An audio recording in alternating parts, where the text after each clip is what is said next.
Hey everybody, welcome back to my channel.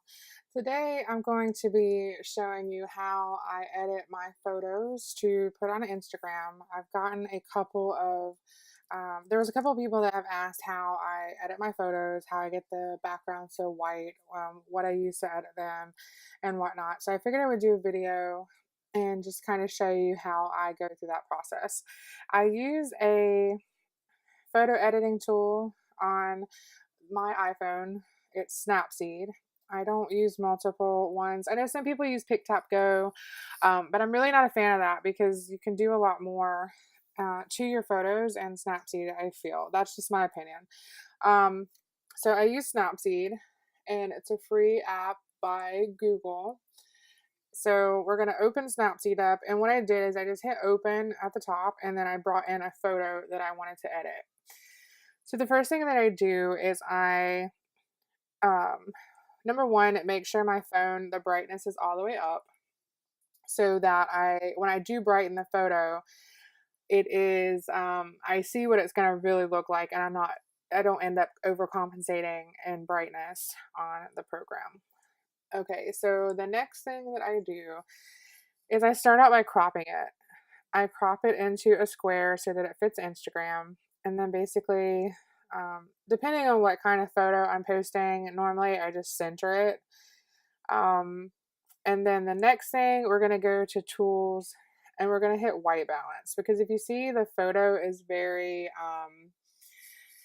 it's kind of yellowed looking. There's a lot of warmness in the photo that we want to get out, and the white balance is going to take some of that warmness away, and it's going to make it a true white. And even though it's kind of dark, it's going to tone down the warmth so we can then go back and brighten that up. So we're going to go to white balance, and normally I just do auto white balance. And if you see, it kind of took some of the oranges away.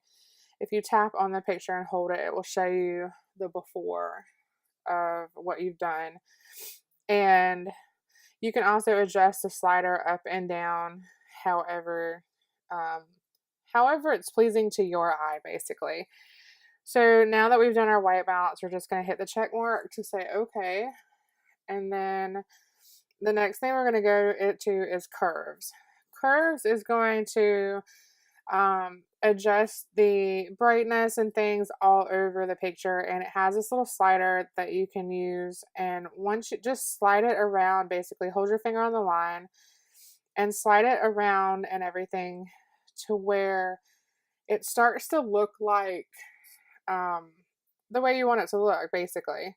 So this also helps your colors stay a little more truer to what they should be, versus just going in and adjusting the exposure or the brightness on its own. This is going to give you, I just feel it gives you a more true representation of what it would look like to your eye. So if you'll notice that it's still dark in these areas down here, and that's fine because we're going to use another tool to fix that. So I think this looks good. So what we're going to do is we're just going to hit the check mark to say okay. And the next thing that I do is I go to the selective tool.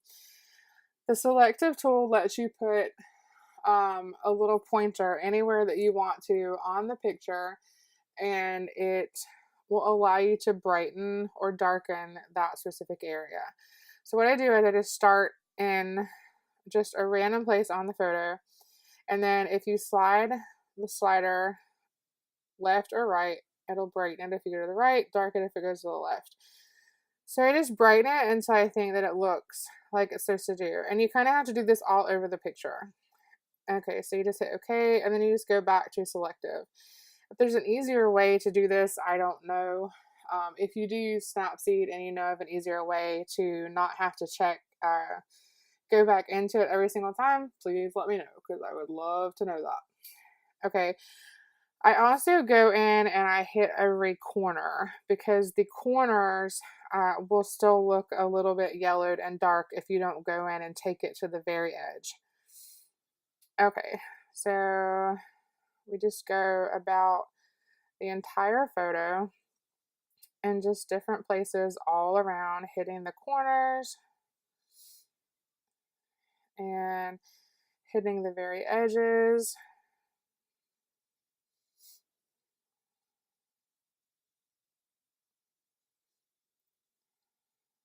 Oops, sometimes I hit the wrong button. Yeah, just make sure you hit every corner, and also be careful as you're using this selective tool that you're paying attention to the inside of your um, whatever you're trying to brighten here, because sometimes it will you'll look like you've got it okay around here, but it will start to fade out things on the inside of your photo. So just be careful of that.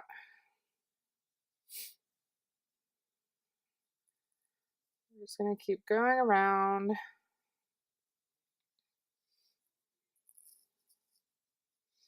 I'm sure there is probably an easier way to do that, but that's what I know. Okay, and this corner is still got a little bit of darkness to it, so we're going to hit the selective tool one more time and bring it down to the very edge and brighten it up.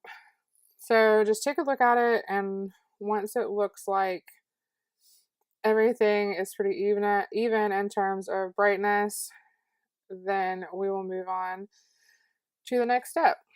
So the next thing that I do is I go to tools and I go to tune image. In tune image, there's several different things you can do. If you slide up and down, it will give you a menu. There's brightness, contrast, saturation, ambiance, highlight, shadows, and warmth. I don't usually brighten it up anymore because it's already pretty bright now. Sometimes it may need it, others it doesn't. I do kind of up the contrast just a tiny bit, and then I also up the saturation just a little bit to brighten the colors. You don't want to use too much of the saturation tool because it starts to make your colors look a little unnatural. So just bump it up just a little bit to brighten those colors that kind of got muted a little bit when we use the curve tool in the beginning. And then if there are any shadows around, sometimes the shadow tool will take those out, but you also have to be careful with the shadow tool because it will start to dim your colors and dim the overall saturation and everything of the picture. So if you do need it, just kind of use it sparingly because it's not going to take out all of the shadows. You have to do a lot of that when you actually take the picture to make sure that there's no shadows. Okay, so I think that looks pretty good, and I would be super happy with posting that photo on Instagram. It may still look a little bit yellowed in this picture or in the video just because my lighting setup is not super duper fancy. So, but you can see my pictures on Instagram. I'm at that Mrs. Miller, THATMRS Miller on Instagram. You can see my photos if you'd like, and I think I do a pretty good job with my photos, and I'm super happy with my Instagram feed. So what we do next is you can actually, like I said before, you can hold down your picture and see what it looked like before you did anything to it. And it's just a huge difference. I love Snapseed. It's free. It's pretty easy, and I use it on pretty much every single picture that I post to Instagram. And then the next thing you do is just go to export. You could either save it, which just overwrites the picture that's already there, and that's what I normally do, or you can save a copy. So I'm just going to save it, allow it to modify and overwrite the copy that's already there, and there you have it. We have a Instagram worthy planner photo. So if you have any questions about about Snapseed or anything that I've talked about in the video, feel free to leave a question down in the comment and I'll be happy to answer. And I thank you so much for taking the time to watch this video. I hope you give it a big thumbs up, and I also hope you consider subscribing. So thanks guys, and we'll see you in the next one.